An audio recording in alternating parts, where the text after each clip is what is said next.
전 국회 부대변인이죠. 임병식 대변인 모시고 얘기 나눠보도록 하겠습니다. 어서 오십시오. 네, 저희도 굉장히 좀 갑작스럽게 전격으로 임명이 됐는데 어떻게 보셨습니까? 저도 앞서 아까 조금 전에도 방송하면서 철회 쪽에 무게를 둔다고 그랬었거든요. 그래서 그냥 좀 말 그대로 전격적이라고밖에 안 되는데요. 지난 원래대로라면 저희들이 예상하기를 주말 정도 임명을 강행할 걸로 예상을 했었거든요. 그리고 또 오늘 아침에 지금 수석보좌관 회의가 잡혀 있는데 그 일정까지도 잡지 않았기 때문에 대통령께서 굉장히 장고에 들어갔다. 장고에 들어갔다는 얘기는 그 여론의 부정적인 기류를 많이 반영을 해서 철회 쪽으로 가지 않을까 했던 게 이제 일반적인 이제 관측이었었는데요. 그 관측과 달리 지금 임명을 이제 하신 거죠. 이제 두 가지로 보여지는데 첫째는 어쨌든 대통령의 인사권은 고유 권한인데 그 권한을 행사를 하겠다는 거죠. 의지가 강한데 그 행사를 하는 가장 큰 초점은 문 대통령이 취임하면서 가장 중점적으로 해왔던 게 사법개혁이거든요. 그렇죠. 그 사법개혁을 조국 장관 후보를 통해서 마무리하겠다는 의지를 관철시킨 것이고요. 두 번째는 현 정부가 내세웠던 게 공정의 가치인데 여기에서 철회를 했을 경우에 야당이 그 공세가 뻔하거든요. 그 공정의 가치 훼손된 거에 대해서. 그랬을 때 내년 총선을 끌어나가는 데도 좀 부담이 있다는 판단을 한 것 같습니다. 그래서 강행 돌파 쪽으로 했는데요. 이것 때문에 아마 후폭풍은 불가피할 것으로 보입니다. 네, 두 가지를 짚어주셨습니다. 대통령의 임명 배경에는 대통령의 인사 고유 권한 그리고 아마도 법무부 장관의 적임자로 사법개혁을 할 인물로 조국 후보자를 대통령이 이제 생각을 한 것 같습니다. 그렇다면 사실 검찰의 수사는 전방위적으로 좁혀오고 있습니다. 잠시 오전까지만 해도 이 조국 사모펀드 운용사 대표의 구속영장이 청구가 됐고요. 또 이렇게 대통령의 시간이 길어진 이유도 어쩌면 조국 부인이 기소가 됐기 때문에 이런 예측이 나왔는데 이런 상황 속에서 앞으로 검찰은 어떻게 대응할 것이라 보십니까? 아마 검찰은 흔한 표현으로 말하면 이제 기호지사라고 호랑이 등에 올라탄 격인데요. 지금 이제 내릴 수도 없고 뭐 이런 처지인데 검찰이 어쨌든 전격적으로 압수수색도 전격적으로 했었고요. 또 후보자 부인에 대한 그 기소 결정도 그랬었고 모든 게 굉장히 그 일반의 예상을 뛰어넘어서 반박자씩 빨리 수사가 집중이 됐었죠. 또 수사를 배당한 것도 다른 부처가 아니라 특수부에다 배당을 했다는 건데 보통 특수부는 이제 일종의 거학이라든지 권력형 비리인데 검찰은 그만큼 이번 사안을 그렇게 무게 있게 봤다는 거고요. 그랬기 때문에 본인들이 지금 이제 펼쳐놓은 이 좌판을 어떤 식으로든 수습을 해야 되는데 여기에서 물러설 경우에 이제 자신들이 했던 수사가 문제가 있다는 것을 자인한 꼴밖에 안 되기 때문에 검찰 입장에서는 어쨌든 결과를 내기 위해서 지금 우려하던 것처럼 청와대하고 지금까지 야당과 싸움이었다면 이제는 이제 청와대와 검찰과 일종의 대치국면이 좀 형성된 걸로 보여집니다. 사실 조국 후보자의 부인을 기소했던 그 타이밍이 굉장히 의미가 있었는데 그것 때문에 이제 청와대에서 더 고심이 깊어졌다는 분석도 나오고 있고요. 청문회를 물론 지켜보셨을 테니까 그렇다면 문 대통령이 과연 어떤 점에서 적격하다라고 고심 끝에 판단을 내리게 됐을까요? 뭐 부정적인 여론은 있습니다만은 지금 조국 후보를 둘러싼 문제는 이제 아마 청와대에서 보기에는 지극히 그 본인과는 관계없는 가족의 문제라는 것으로 아마 해석을 한 것 같고요. 특히 이제 딸이라든지 아들 문제는 우리 한국 사회에서 굉장히 정서를 자극할 수 있는 민감한 사안이긴 하지만은 이게 장관직을 임명을 하거나 수행을 하기에 어떤 문제가 결정적인 하자는 아니라고 아마 판단을 한 것 같습니다. 그런데 그래서 이런 문제가 이제 청와대 판단이 맞는 건지 국민의 판단이 맞는 건지는 이제 검찰의 손에 넘어갔는데요. 어떻게 보면 정치가 자기를 못했다는 또 반증도 되는 것이죠. 알겠습니다.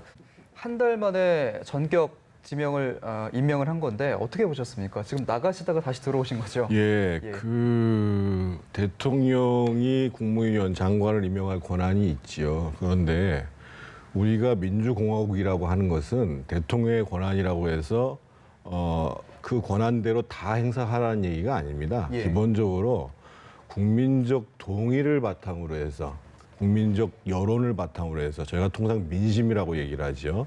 거기에 근거해서 권한을 행사해야 되는 것입니다. 근데 이번 같은 경우에는 아까 그 이인영 원내대표는 진실과 거짓과의 대결에 있어서 마치 자신들이 주장한 것들이 진실인 것처럼 얘기를 하시는데 분명한 사실은 지금 그날 청문회 자리, 지난 금요일 날 있었던 청문회 자리에서 민주당에 있는 금태섭 의원이 조국 후보자라는 분이 그동안 해왔던 말과 행동이 일치되지 않기 때문에 예. 그 정의롭지 못하고 위선적인 모습들 때문에 장관직을 수행하기 어렵다라고 얘기를 했습니다. 그리고 그 당에 계신 박용진 의원도 일관되게 그런 말씀들을 하셨고 김영건 의원 같은 경우에는 조국 후보자의 딸도 결국은 특혜를 누린 거 아니냐 이런 얘기를 하셨어요. 예. 그러면 지금 국민의 절반에 가까운 분들이 그러한 견해에 대해서 공감을 하고 있고 특히나 공감을 넘어서 가지고 그 조국 후보자의 두 얼굴 정의를 얘기하지만 뒤에서 자신은 편법을 할 수 있다는 거에 대해서 지금 분노를 해서 오늘도 대학생들이 저녁 때 지금 집회가 예정되어 있는 이런 상황인데 예. 대통령께서 저렇게 임명을 강행하고 결국은 대한민국 정치, 대한민국 사회를 진영 간의 대결로 몰아가는 것이 과연 저는 대통령으로서 올바른 국정 운영을 하시는 건가라는 거에 대해서 근본적으로 회의할 수밖에 없고 이 문제는 국회 내에서 야당의 저항뿐만 아니라 네. 저는 국민적 저항이 불가피하다고 보여집니다. 예. 네, 진영 간의 대결 그리고 야당의 저항에 대해서 잠깐 언급을 해주셨는데 앞서 나경원 원내대표도 이런 국정조사, 해임 건의안 등을 야당들과 논의할 것이다라고 밝혔습니다. 앞으로 여야의 대치 전국 더욱더 길어질 것이라고 예상이 될 수밖에 없겠죠. 기본적으로 이 대립 문제는 조국 후보자가 사퇴하지 않는 이상 내년 총선까지 갈 거라고 보여집니다. 그런데 지금 이제 국회에서 국회법상 할 수 있는 가장 확실한 방법은 오늘 임명된 조국 후보자에 대한 해임 건의안을 제출하는 것입니다. 근데 물론 해임 건의안이 가결된다고 하더라도 그것을 대통령이 꼭 따를 의무는 없습니다. 이제까지 따라왔던 것이 관례인데 박근혜 정부 때 딱 한 번 거절을 한 적이 있었습니다. 그 전에는 국무위원에 대한 해임 건의안을 국회가 의결하게 되면 거의 다 받아들였습니다. 근데 제가 봤을 때는 지금 그 정의당하고 그 민주당을 제외하고는 해임 건의안이 제출됐을 때 저는 찬성하는 분들이 굉장히 많이 나올 거라고 보여집니다. 예. 그리고 해임 건의안에 대한 투표는 인신상의 투표이기 때문에 기명 투표를 하지 않습니다.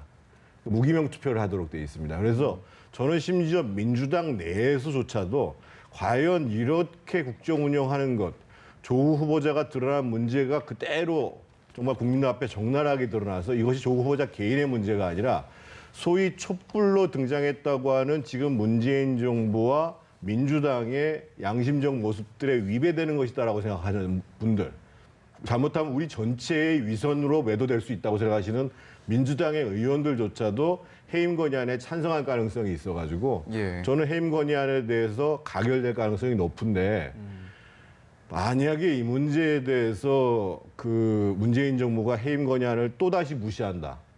그러면 그때부터는 이제 정상적인 정치가 어렵다고 봐야 되겠죠. 그래서 그야말로 자유한국당뿐만 아니라 야당들이 상당한 극한적 투쟁으로 갈 수밖에 없는 상황이고 그러면 이제 지금 나라는 사실은 경제적으로 지금 굉장히 어려운 상황으로 빠져들고 있잖아요. 민생도 어려운 상황이고 그래서 참 그 민심을 거스리는 결정 수준을 넘어서 가지고 지금 우리 대한민국이 처한 현실로 봤을 때 과연 대통령께서 어떤 생각으로 저런 결정을 하는지 저는 도무지 이해를 할 수가 없습니다. 예. 사실 임명 전에 이제 야당 쪽에서 임명을 강행하게 된다면 굉장히 반발할 것으로 예측이 됐잖아요. 이런 이후의 정국에 대해서는 어떻게 보십니까? 말씀하신 것처럼 굉장히 후폭풍이 좀 우려가 됩니다. 저도 개인적으로는 대통령께서 철회를 하셨으면 했던 의견을 좀 가지고 있었습니다만은 어쨌든 제가 앞서 방송에서 말씀을 드렸듯이 지금 한 달 넘게 이런 소모적인 논쟁이 이어지면서 가장 상처 입은 분들은 다른 분들이 아니라 우리 국민들이기 때문에 이제는 국무위원이 됐건 정치인이 됐건 성직자를 뽑는 건 아니라는 거죠. 예. 정말 완벽하고 완전 무결한 사람이 있으면 좋겠습니다만은 현실적으로 그렇지 않기 때문에 일정 부분 흠결이 있더라도 그 직을 수행하는데 얼마만큼 능력을 갖췄는가 이런 전문성도 많이 좀 봐야 되기 때문에 예. 저는 이제 대통령도 그런 고민을 왜 안 했겠어? 다들 고민했고 앞으로 일어날 뭐 파장까지 폭풍까지 다 계산하고도 임명을 했을 때는 그래도 이게 맞다고 좀 판단을 하셨을 것 같은데 예. 저도 그래서 한국당도 이제는 이제 정략적인 그 공격보다는 그것은 좀 자제를 하시고 이 상처 입은 민심을 좀 추스리는데 좀 같이 좀 해야 되겠고요. 앞서 말씀하신 것처럼 우리나라가 삼권 분립이기 때문에 사법부, 행정부, 입법부가 할 일이 다 있단 말이죠.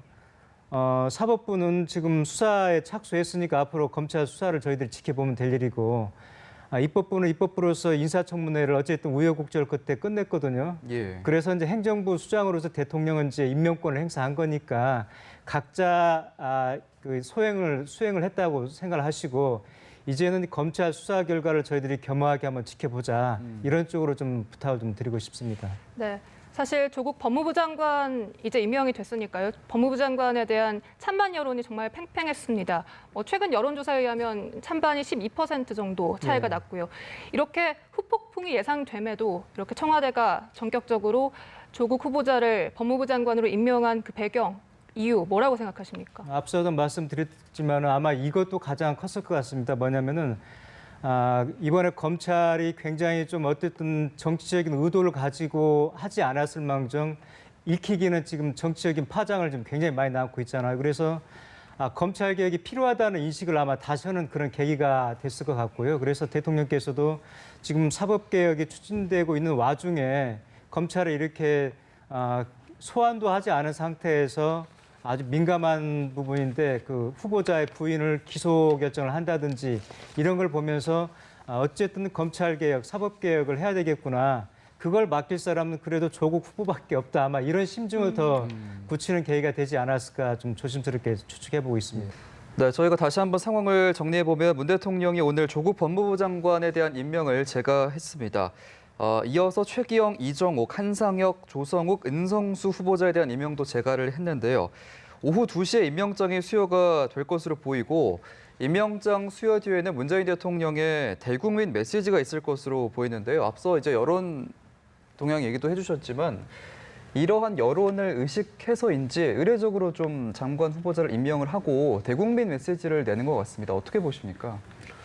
과거 민주당에서는 그 장관 후보자가 청문회에서 부인이 쪽방촌에 부동산 투기했다고 그래가지고 사실은 물러나라고 해서 물러난 사례가 있거든요. 예. 그렇다고 본다면 지금 그 청와대하고 민주당 쪽에서 계속 주장하는 게 조국 후보자가 직접적으로 위법이나 편법을 한 게 없다라는 게 지금 이유지 않습니까? 예. 그런데 일단 과거의 잣대에 안 맞아요.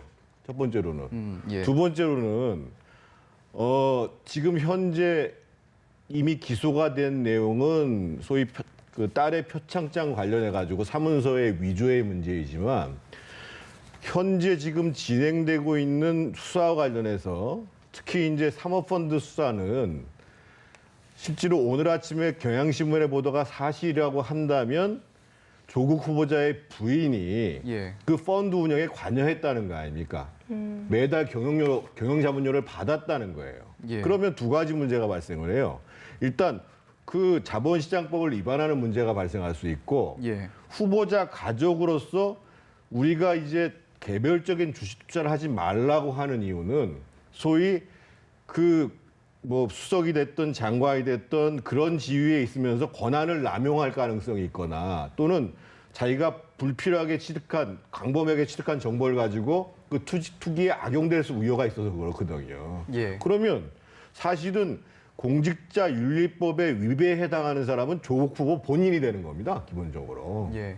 그럼에도 불구하고 그런 수사가 진행되고 있음에도 불구하고 청와대에서 조국 후보자를 계속 강행한다라는 것은 한마디로 얘기를 하면 우리는 지금 조국 후보자를 반대하는 국민들이 중요한 게 아니고 원래부터 우리 민주당을 지지해왔던 그리고 문재인 정부를 지지해왔던 그 지지자들만 중요하다.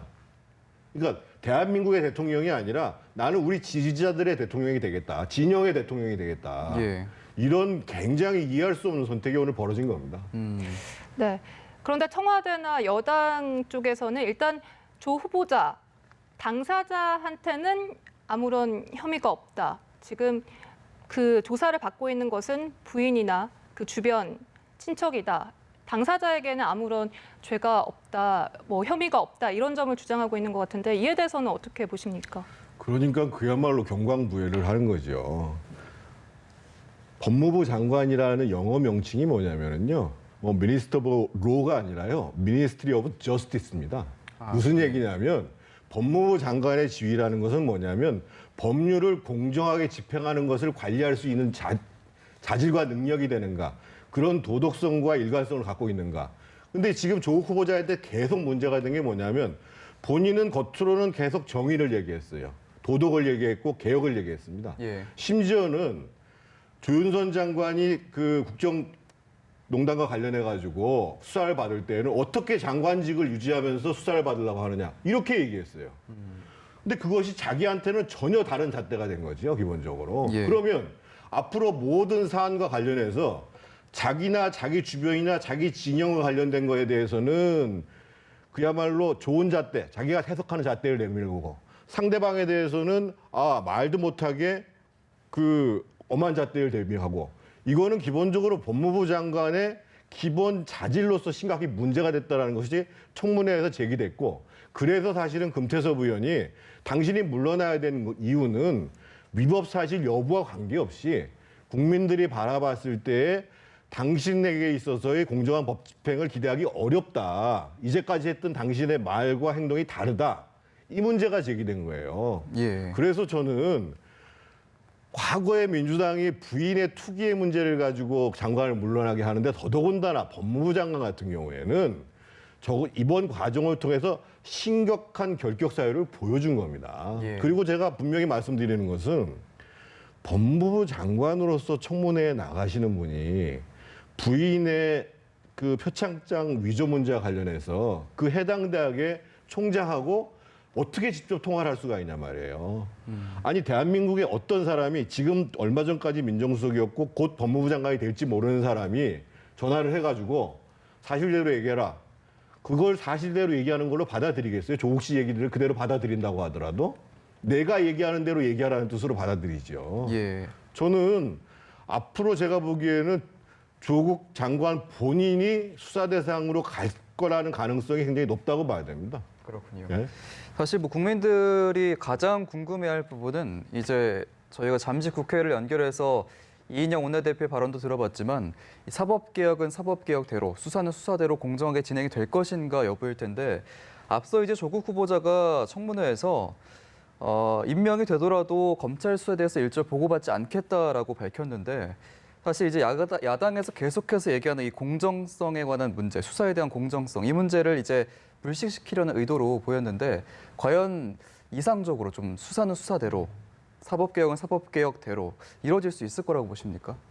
뭐 이제 그렇기를 희망을 하고 있는 거죠. 근데 현실적으로는 뭐 좀 원활하지는 않을 것 같습니다. 그러냐면 어쨌든 그 G라인 체계 속에서 법무부 장관이 위에 있고 상관이고 검찰총장이 그 법무부 장관의 지휘를 받는 입장이기 때문에 예. 공직사회에서는 서열이 굉장히 중요하거든요. 근데 그런 우려가 있는 반면에 윤석열 총장의 개인적인 저희들이 그 스타일을 감안해 볼 때 또 예. 뭐 그렇게까지 또 그렇게 영향을 안 받을 것 같다는 또 느낌도 드는 게 이번에도 지금 압수수색을 결정을 하고 조국 후보에 대한 문 대통령의 신임이 굉장히 두텁다는 걸 알면서도 불구하고 그 부인을 그 전격적으로 기소 결정을 내렸지 않습니까? 이런 걸 볼 때 그리고 또 직속 상관인 박상기 법무부 장관한테 보고도 안 하고 먼저 사후에 이제 보고를 했다는 건데요.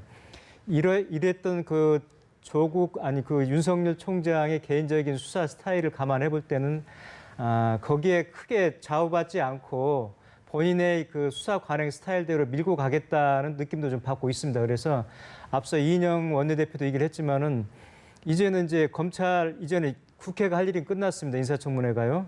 그다음에 대통령이 행정부 수반이 할 수 있는 임명권도 행사를 했고 마지막 남은 게 이제 그 사법부의 그 수사인데 그것을 이제 우리가 좀 같이 지켜보고 이 검찰 수사가 공정하게 될 수 있도록 야당이 이런 촉구를 하는 선에서 이제 견제를 해야 되는 거지.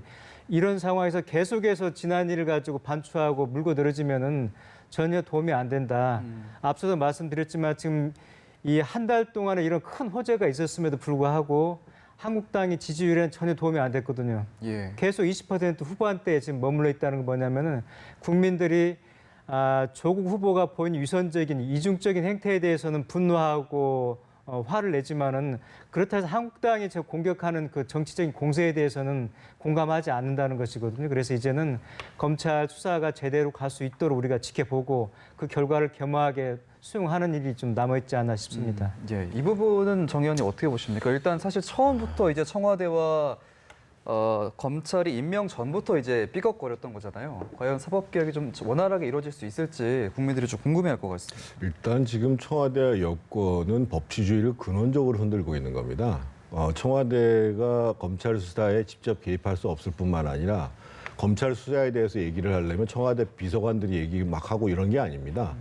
심지어는 지난 금요일 날 같은 경우에는 뭐 지금 조국 후보자에 대한 수사가 무슨 내라는 뭐 수준의 광범위한 수사다 뭐 이렇게 얘기까지 하고 예. 청와대 정무비서관이라는 사람이 이미 피의자로 그 기소가 돼 있는 그 조국 후보자의 부인을 이 해명하는 글을 자기 SNS에 올리고 그런단 말이에요.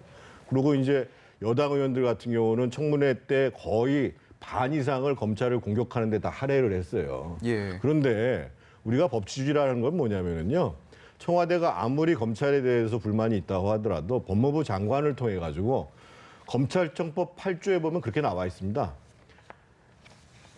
이 구체적인 사안에 대해서 서면을 통해서 네.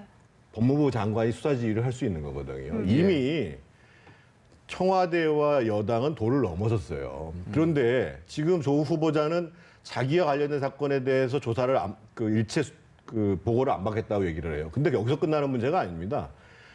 우리 검찰청법에 의한 검찰에 대한 인사는 어떻게 이루어지냐면요. 예. 법무부 장관이 제청하여 대통령이 하도록 되어 있습니다. 무슨 얘기냐? 법무부 장관이 검사들에 대한 인사권을 가지고 있다는 겁니다. 예. 그러면 이번에 예를 들면 조국 후보자와 관련된 수사를 한 사람들은 조국 후보자가 됐으면 앞으로 나는 인사상의 불이익을 감수해야 되는 건가?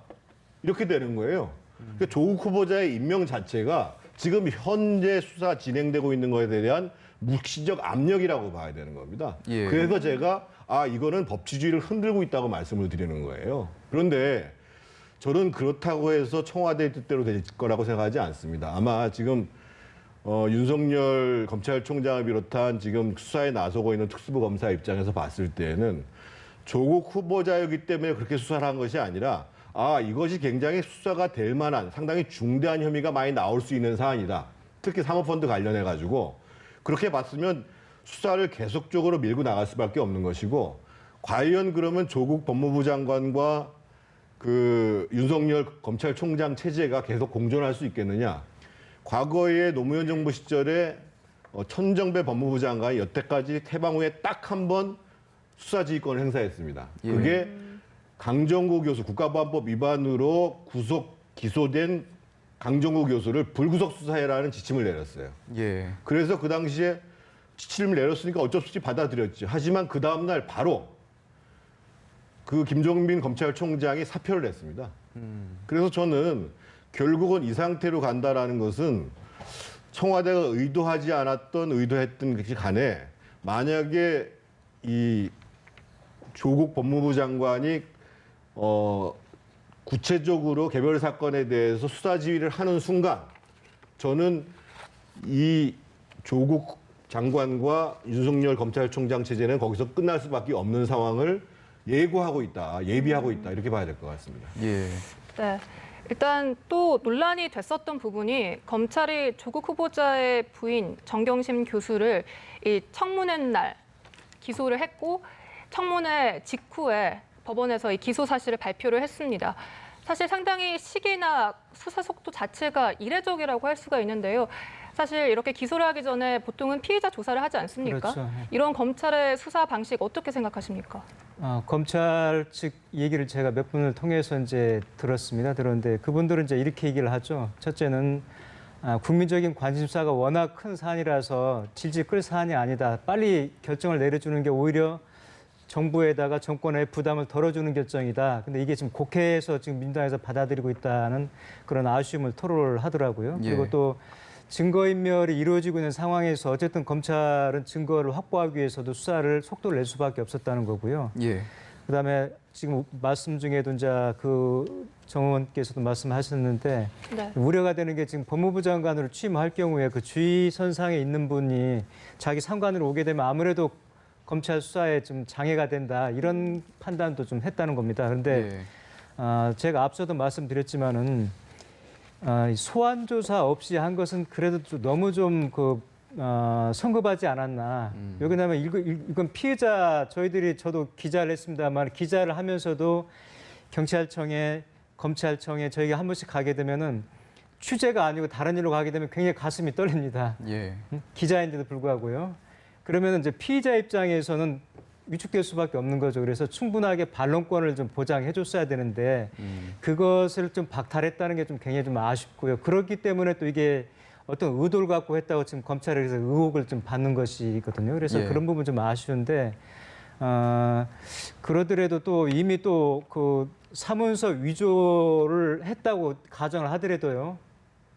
이 위조한 이 문서를 가지고 행사 즉 사용을 했을 때가 더 중요한 거거든요. 근데 네. 이건 만약에 이걸 사용을 했다면 그 시점이 언제냐면 부산대학교 의전원에 그 입학할 때니까 2014년이란 말입니다. 그러면은 아직은 또 그때부터 환산하면은 공소시효가 충분히 남아 있는데 네.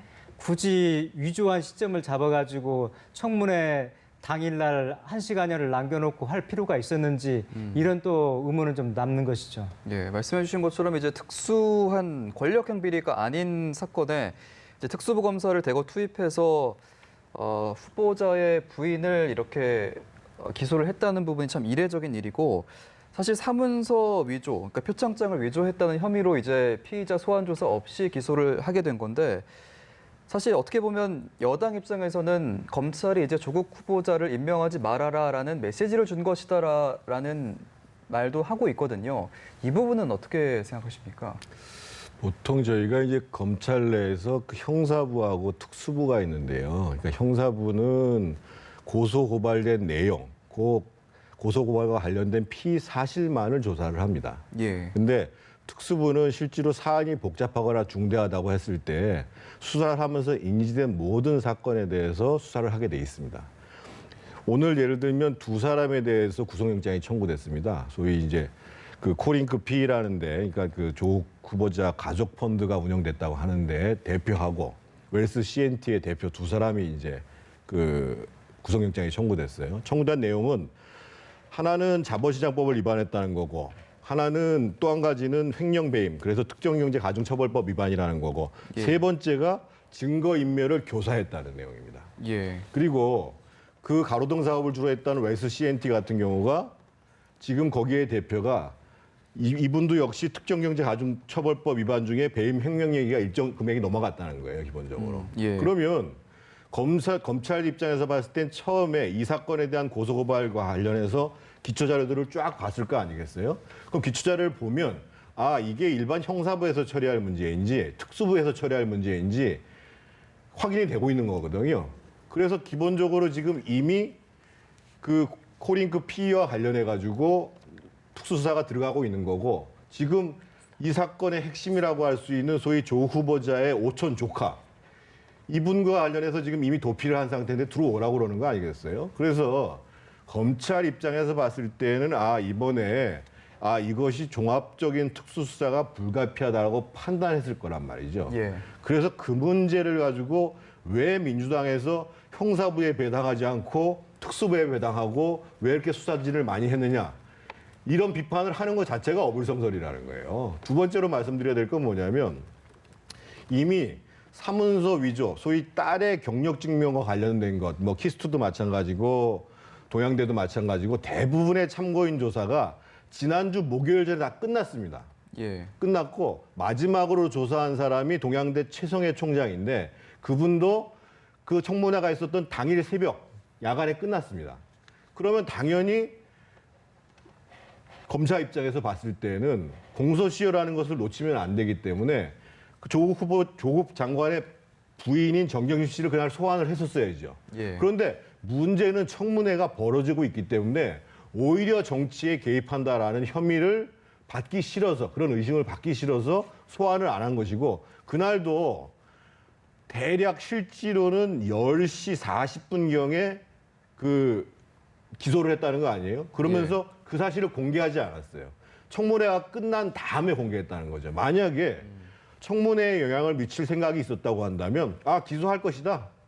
이렇게 얘기하면 되잖아요. 예. 더 확실하게는 그날 오전에 우리 정경심 씨 부르겠다. 조국 후보자 부인 부르겠다. 했으면 되잖아요. 오히려 불필요한 정치 개입에 대한 의혹을 받지 않기 위해서 그리고 공소시효라는 것은 검사는 남아있으면 지켜야 되는 것이 맞는 거거든요. 예. 그래서 사실은 이제 그 수사가 기소가 이루어진 거고 저는 이 문제를 가지고 지금 여당과 청와대에서 공격하는 거는 정말 도가 지나셨습니다. 이거는 진짜 법치주의를 흔들려고 하는 거라고 외에는 볼 수가 없습니다. 그렇군요. 네. 한편 강기정 청와대 정무수석에 따르면 문재인 대통령이 고심 끝에 오늘 아침에 결심을 했고 다양한 찬반 의견을 들었으며 또 검찰 수사에 대한 메시지는 따로 밝힐 것이라고 말했습니다. 과연 문재인 대통령이 어떤 메시지를 검찰에 내놓을 거라 예상하십니까? 오후에 아마 2시 정도 좀 예정이 돼 있다는 거 아닙니까? 근데 네. 아마 대통령께서는 이제 크게 두 가지에다가 아마 이제 국민들 설득하는 메시지를 내놓을 텐데요. 공정의 가치를 어떻게 앞으로 다시 세울 것인지하고 검찰 개혁의 필요성과 연관시켜서 조국 후보를 임명할 수밖에 없었던 입장인데 앞서 말씀드렸듯이 지금 청문회가 진행 중인 와중에서 청와대나 민주당이 볼 때는 굉장히 무리한 수사라고 지금 판단을 하고 있는 거고요. 그래서 오히려 검찰 개혁의 필요성을 확인하는 계기가 됐다는 거죠. 그래서 아마 그 부분에 대한 것을 중점적으로 말씀을 할 것 같은데 저는 이제 최근에 보면은 오늘 어제 그 경실련에서도 성명을 발표를 했습니다마는 서울대 총학생회도 그 사퇴하라고 촉구 성명을 냈었고요. 오늘 저녁에 이제 3차 집회가 좀 예정이 돼 있죠. 예. 그다음에 또 교수들이 한 200여 명이 또 시국선언 발표를 했었고 또 한겨레 기자들이 젊은 기자들이 돼가지고 한겨레 보도 행태에 대해서 사내에서 그 성명서를 발표를 했었거든요. 예. 이런 것들이 저는 오히려 여론조사 못지않은 그 강도가 있는 현 정부에 대한 메시지라 보는데 대통령께서 여론 수렴을 했다고 하는데 그런 것까지 충분히 헤아렸는지 좀 그 아쉬움이 좀 남고요. 최근에 7일, 8일 지난 주말에 여론조사 3개가 있었는데 그 3개를 좀 보면은 한국일보하고 한국리서치인데요. 한 10%포인트 정도 차이가 있었습니다. 근데 그 같은 날 KBS가 또 한국리서치에다 한 거 보면은 한 12%포인트 정도 차이가 있었고요. 다음 날 리얼미터 같은 경우는 6.8%로 이 찬반이 좀 좁혀지긴 했습니다. 그런데 저희가 이게 유심히 봐야 될 게 뭐냐면은 한국일보하고 KBS 한 여론조사는 응답률이 18%, 13%입니다. 그의 반면에 리얼미터는 6.5%가 되거든요. 그러니까는 응답률이 절반밖에 안 된다는 얘기고 표본도 KBS하고 한국일보는 1,000명, 1,300명이거든요. 리얼미터는 500명 정도인데 표본이 부족하고 응답률이 낮으면은 그만큼 그 여론조사의 신뢰도가 좀 떨어질 수밖에 없다는 점에서 네. 너무 후자에다가 기대가지고 어떤 의사결정을 내리는데 좀 편의적으로 해석하지 않았는지 이런 좀 우려가 좀 남아있기는 합니다. 그런데 제가 앞서 말씀드렸듯이 이런 여론조사보다도 더 중요한 게 저는 이런 학생들의 움직임이라든지 지금 경실련 같은 굉장히 진보적인 현 정부에서는 우호적인 시민단체인데도 불구하고 정면적으로 반대의 입장을 내놨었거든요. 이런 것들을 너무 간과해서는 안 되는 것 같고 앞으로 어차피 이제 조국 후보를 포함해서 7명의 국무위원을 이제 오늘 결정을 했으니까 수습해 나가는 데 있어서 이런 여론을 좀 세심하게 살펴서 국민들의 그런 상처 입은 마음을 좀 달래는 쪽으로 국정 운영을 끌어나가야 될 것으로 보여지고요. 예. 오늘 메시지에도 그런 게 좀 담겨야 될 것 같습니다. 네, 알겠습니다. 일단 국민 여러분께서는 이어지는 검찰 수사 그리고 오후 2시에 예정된 대통령의 대국민 메시지까지 들어보고 지켜보셔야 될 것 같습니다. 오늘 조국 법무부 장관 전격 임명과 관련된 얘기, 임병식 전 국회 부대변인, 정태근 전 국회의원과 함께 얘기 나눠봤습니다. 고맙습니다.